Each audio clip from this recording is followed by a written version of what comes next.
देखा जाता है तो खान पीन में कई तरह के सावधानियां नहीं बरत रहे, जिस कारण लोगों में कई तरह के बीमारियां आ रही है। कैंसर की बात करें तो मार्केट में कई ऐसी चीजें हैं लोग इस्तेमाल करके खुद को बीमार कर रहे हैं।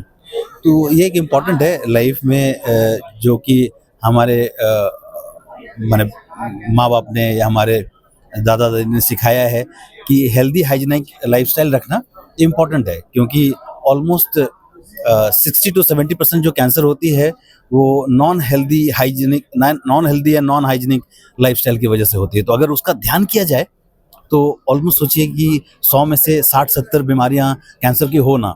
तो इसलिए सही तरीके से जीवन व्यतीत करना इम्पोर्टेंट है अगर कैंसर से बचना हो तो। न्यू जनरेशन की बात करें या फिर टीनेजर की बात करें, ये दो ऐसे जनरेशन है सर कि आज स्कूल के समय कॉलेज में जाते वक्त कई तरह का ड्रग्स का इस्तेमाल कर रहे हैं और सबसे ज़्यादा उन लोग का अगर मौत कैंसर की बात करें तो ओरल कैंसर ज़्यादा हो रहा है। ऐसे लोगों को क्या कुछ सलाह देंगे सर? देखिए, मेरी सलाह ये रहेगी, जैसे मैं बताया, हेल्दी हाइजीनिक लाइफस्टाइल होनी चाहिए। और जो आप जिस चीज़ को हाईलाइट कर रहे थे कि ये जो बच्चे हैं, अगर उनका ध्यान ना रखा जाए और वो अपना ना ध्यान रखें तो कई चीज़ों के संगत या कई चीज़ों के शिकार हो जाते हैं, चीज़ों के लेने के लिए। जैसे तंबाकू है, तो बहुत सारी चीज़ें हैं जिसकी अगर एडिक्शन हो जाए तो उससे कैंसर होती है। तंबाकू उसमें सबसे इम्पोर्टेंट है। एंड ऑलमोस्ट हमारे देश में 100 में से 40% कैंसर का रीज़न तंबाकू है। तो वो अगर सेवन ना हो तो 40% कैंसर ही ना हो। इसलिए यस, किसी चीज़ से एडिक्शन होना अच्छी चीज़ नहीं है और नए जनरेशन को ये ध्यान रखना चाहिए कि यह ना करें।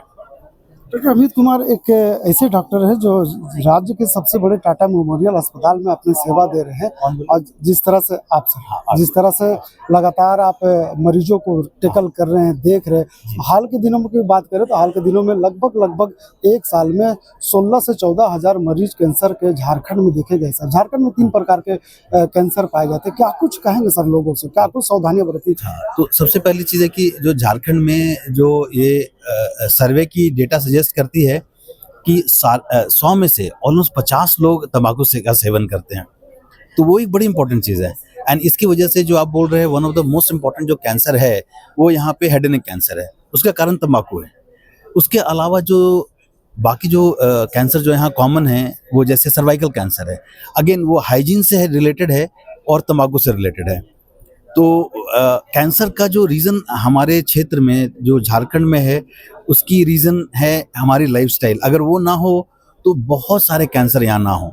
दूसरी इम्पॉर्टेंट चीज़, अगर हो ही गई कैंसर, जो कि मान लो किसी को हो गया, तो आज के टाइम में बहुत सारे सुविधाएं अवेलेबल हैं जो कि सरकार ने भी दी हुई है और झारखंड सरकार की तरफ से भी है, जहाँ की ट्रीटमेंट फ्री हो सकता है। तो उनकी ये सुविधाएं लेनी चाहिए। बहुत सारे एनजीओज़ हैं जो कि पेशेंट्स को हेल्प करते हैं अगर उनको तकलीफ़ हो।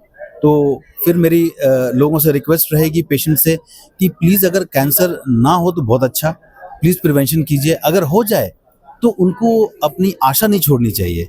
आज के टाइम में बहुत सारे ट्रीटमेंट अवेलेबल हैं, जैसा कि गवर्नर साहब ने बोला कि आज के टाइम में उन्होंने भी देखा है कि बहुत सारे कैंसर पेशेंट अच्छे से रहते हैं। तो वो हॉस्पिटल जाएं और गवर्नमेंट की स्कीम्स का फ़ायदा उठा करके ट्रीटमेंट लें, उनके ठीक होने के बहुत अच्छे चांस होते हैं। झारखंड में कई ऐसे सुविधाएं राज्य सरकार दे रही है, जिसमें से 4 ऐसे मुख्य सुविधाएं हैं जो कैंसर के मरीजों को सरकार उनकी राशि भी दे रही है, उनके बेहतर इलाज भी करा रहा है। अगर सदर अस्पताल की बात करें तो राजधानी रांची के सदर अस्पताल पूरे देश का दूसरा नंबर पर कैंसर मरीजों का इलाज करने में आता है। ऐसे में कह सकते हैं कि जिस तरह से तमाम यहाँ पे डॉक्टर कैंसर मीट में मौजूद हुए थे, तमाम डॉक्टरों को सम्मानित भी किया राज्यपाल के द्वारा। और कहीं ना कहीं इसमें एक बात सामने आई कि लोग अगर अपने खान पीन में सावधानियां बरतेंगे तो कैंसर जैसे घातक बीमारी से लोग बच भी सकते हैं। फिलहाल इस खबर के यही तक। वीडियो जर्नलिस्ट फैयाज के साथ नौशाद, संवाद रांची।